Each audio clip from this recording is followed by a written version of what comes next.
Hello, everybody. Welcome to another edition of Money Moves. My name is Luchi.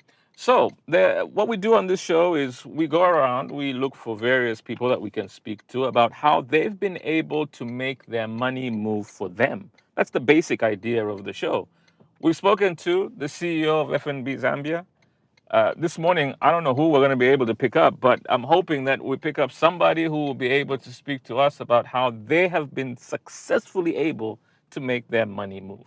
So sit back, relax, and enjoy another amazing drive and another amazing conversation on Money Moves. Okay, so let's find out who I'm picking up today.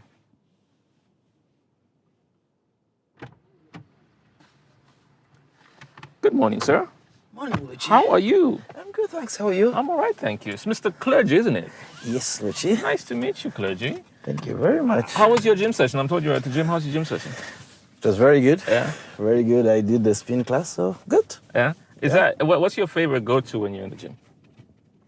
Look, I prefer the spin class. Yeah. I do that at least twice a week. Yeah. It's very good. Yeah. I like it. Yeah. It's it shakes your body. I like that. It shakes your body. Yes. I like that.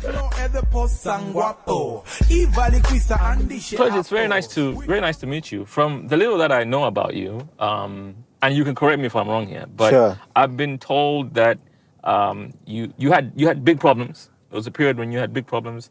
There was a debt situation, and you were able to get yourself out of this bad situation to where you are today, a successful businessman now. So why don't you tell us a little bit about yourself and who exactly Clergy is? Look, am I a successful businessman or just a Zambian trying to make it Luchi? Anyway, no. As a young graduate, got my first job, and at that particular time, you're a little bit excited with life, Luchi.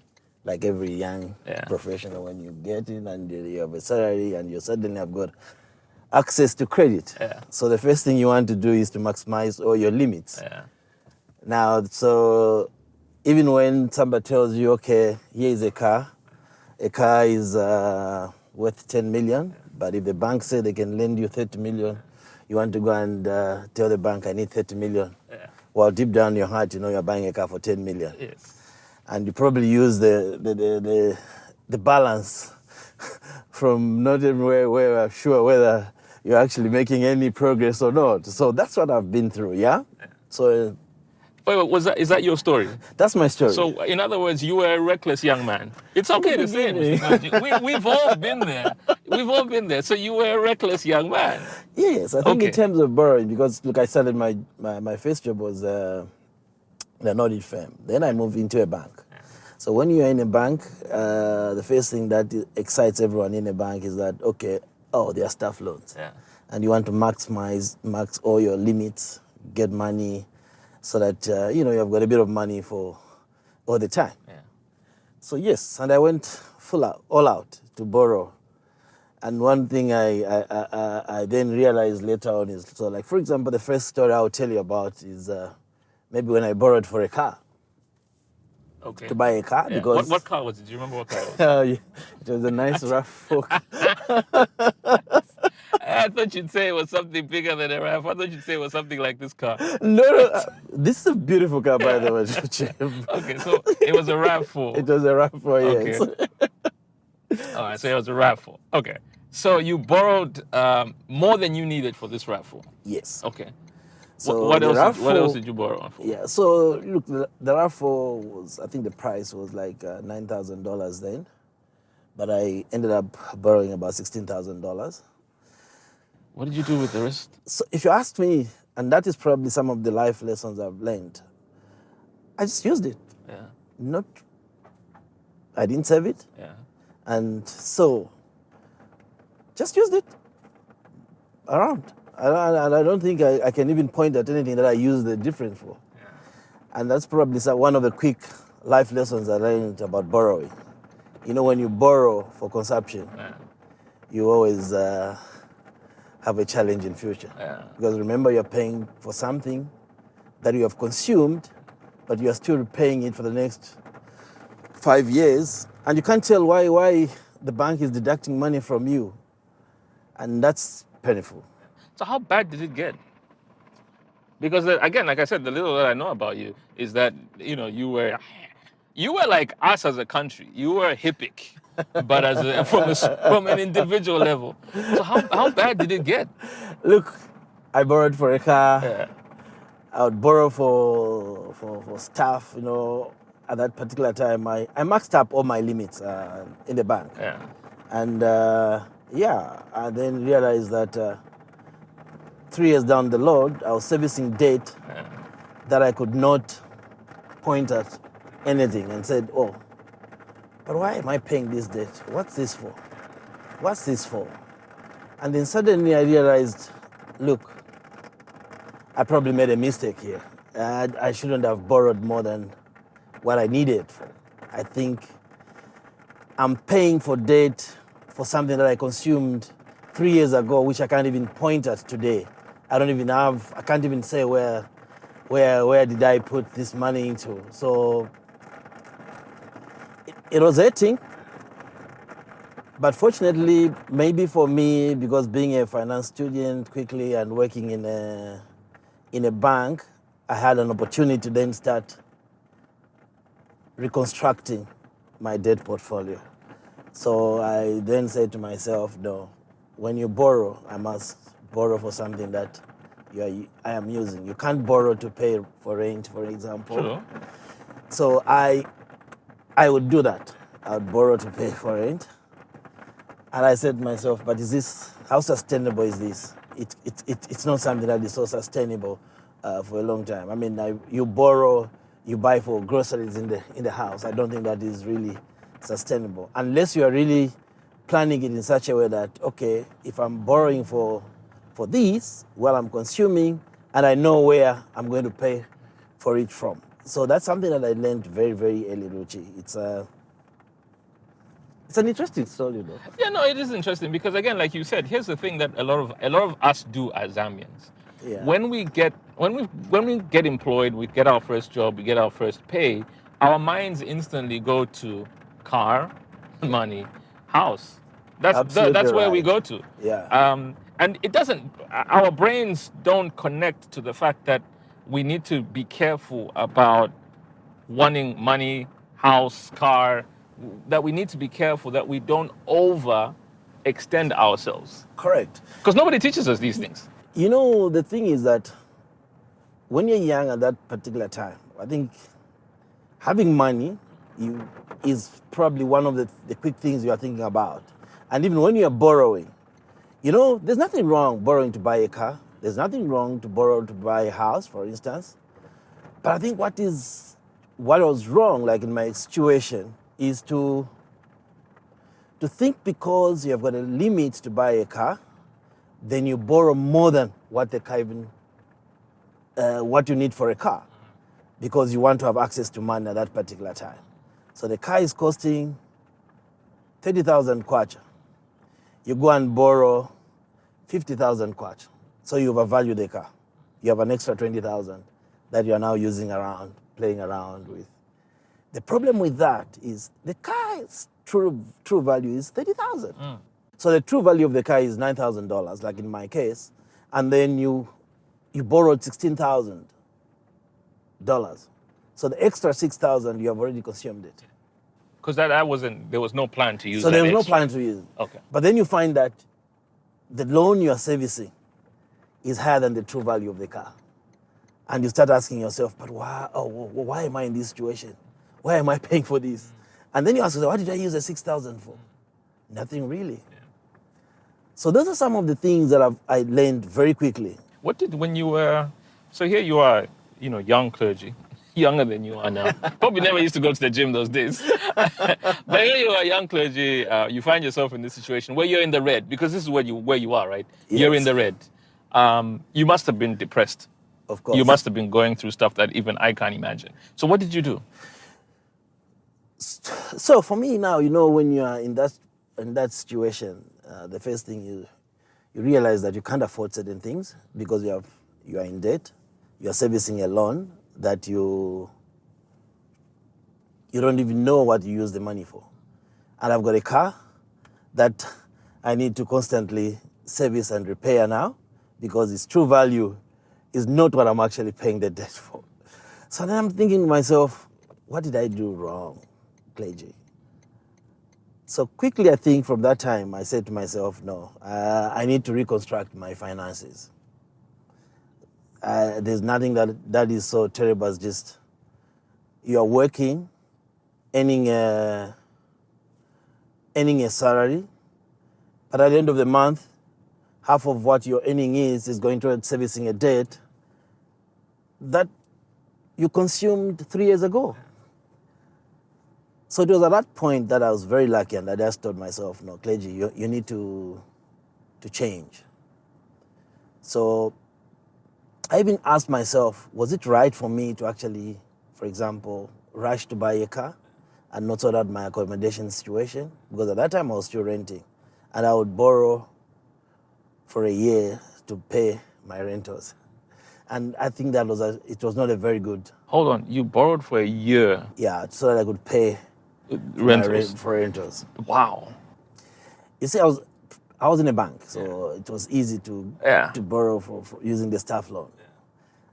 And you pay for your rental, so you secure your accommodation, quite right. But then I still had this debt of my car that was way above the true value of the car. So I had to make ends meet. Did you sell the car? No, I didn't. And there you go. Because again, like, did the thought cross your mind though? You were like, you know what? For me to get out of the red, it's simple. Sell the car. Yeah, but the issue is that sell the car, I will still not get enough money to clear the existing staff loan because the car was overvalued. I get it. Okay, yes. I get it. So for me, the issue was that I bought a car which was overvalued. I got a debt that was not exactly to the car, and that put me in a bit of a debt trap. So I had to stick it out so that I service the loan. So during that time, I had to go through a lot of introspection and say, look, Clergy, here you have to change about your lifestyle. And I think... Do you remember where you were? Do you remember where you were when it clicked in your head? I was still very young, still working for a bank as a young professional in the bank. So that was a quick lesson for me because I quickly realized that no, Clergy, you need to change. You cannot continue life like this. Maybe I should say I'm fortunate being a finance professional and being I was probably able to quickly figure it out where I went wrong. Borrowing for consumption instead of borrowing for an asset value or something that I can easily see that this is what it is that you are paying for. Can I ask you something? Yes. So I hear a lot of young people, and you use the phrase that a lot of young people use, which is don't borrow for consumption. It sounds easy. And I was talking to a friend of mine today about, trying to buy a new Mac, even though I'm getting married soon. And we were having this debate. It's easy for you to say, I need this. It's not really consumption, but it's something that I need. So how do you balance I need this? It's not consumption per se. It's something that I need. How do you balance that? Luchi, that's a very good question because when you're talking about what you need and what you want, I think the two are very different. In life, we all need a very good life. Yeah. We need good clothes. We need to stay in a very good neighborhood, probably. Yeah. And but the question is, what do you really want? For example, you want food. Yeah. You want accommodation. You want to be able to move from one place to another. But you don't necessarily need maybe a luxurious car like this one to move from one place to another. There you go. To another. So that is something that is very, very important to learn at a very early age, Luchi, which unfortunately, for most of us, even for young professionals, sometimes you have to make a mistake to learn that. I was fortunate I made a mistake, and I was able to realize what the mistake was. And since then, if you look at the way I live, I don't borrow for consumption. I would not borrow for something that I just need. So what do you tell somebody who today is watching this now, Money Moves, and is going through exactly what you went through, 5-10 years ago, and is going through a situation where they found themselves in debt and not knowing the next steps? Because I remember I was saying this earlier on, that if you read the newspapers today and you listen to the news, there's a big conversation around mental health. There's a big conversation around the fact that people are going into debt, not knowing what to do, and getting depressed. Exactly. Yes. So what do you do? It's not the end, is it? I mean, here you are. You're an example of it's not the end. Look, I think it's not the end, and that's why we always say, from the financial perspective or literacy side, we actually encourage that people you need to talk to someone. Yeah. If you think you're in debt and your debt is unsustainable, talk to someone to just take you through the process. It's not difficult that you cannot get through it. You can get through it. The quick thing is to realize first, what do you need and what you want? What do you really want, or what you want as a person? And if once you get that, and the basic things that you actually do, one of the things that I've learned, that I've actually taught a lot of my young brothers, is just to plan and budget your earning. Do not go overstretch yourself. If you want to buy furniture, your income is 2,000 kwacha, and you think the furniture is 3,000 kwacha, and you have an opportunity to borrow, and you think you can spare aside, let's say 300 kwacha for the next 7 months to buy that, stick to it, because what you're actually paying is something that you want or something that you need in the house. You are not paying for something that you can't see. Yeah. And I think do not borrow for consumption, like we always say, and I insist on that. Consumption is where you say, somebody's just saying, I need 5,000 pin. Can you please lend me 5,000 so that you want to go and have a drink with your friends? Have a chill. Yeah. So that you can post the receipt on Monday. And you see people do that. Like, oh my God, he spent this much on drinks. And then you have the next 7-8 months servicing that debt. Yeah. That's really, there's nothing there. But you can still enjoy yourself if you decide to go for a chill within the means of what you have earned. Yeah. And if you budget your money well, you'll still have a nice chill and a nice life. I like that. I mean, look, it's an important lesson that many of us can take. And it's not the thing is it's as easy as telling your brain, do not borrow for consumption. But practically, it can be hard. So I want to ask you about the practicality. Yes. How do you make it practical? So what do you do? I think the first thing is just for all of us to realize that money is never enough. We all want more. But at the same time, the big lesson that everyone must learn is try to live within what you can earn at that particular time. So that's one thing I have actually come to understand that I appreciate a lot. If we all told ourselves, my income is 5,000 kwacha. If I'm earning 5,000 kwacha, what am I able to spend? And what am I able to manage within these 5,000 kwacha without overstretching? You actually find that 5,000 kwacha seems like you've got a lot of money. Your colleagues will even be surprised. For instance, if I have 5,000 kwacha and I know that I can only have a chill once a month, I plan my life like that. That 1 month I'll have a chill, and my colleagues will not know that, these 3 other 3 weeks I'm not there. They actually think maybe I was probably chilling the other side.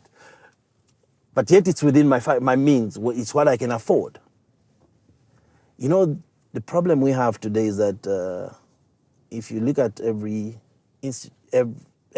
there is borrowing. And most people, because their debt ratios are good, they want to borrow more than what they can actually sustain, because they want to live a life beyond their means. This has been an amazing conversation, an amazing drive. Thank you so much for hanging out with us on Money Moves. Luchi, I'm so happy. This is a wonderful car, by the way. It is. Beautiful machine. It's I use it to chill.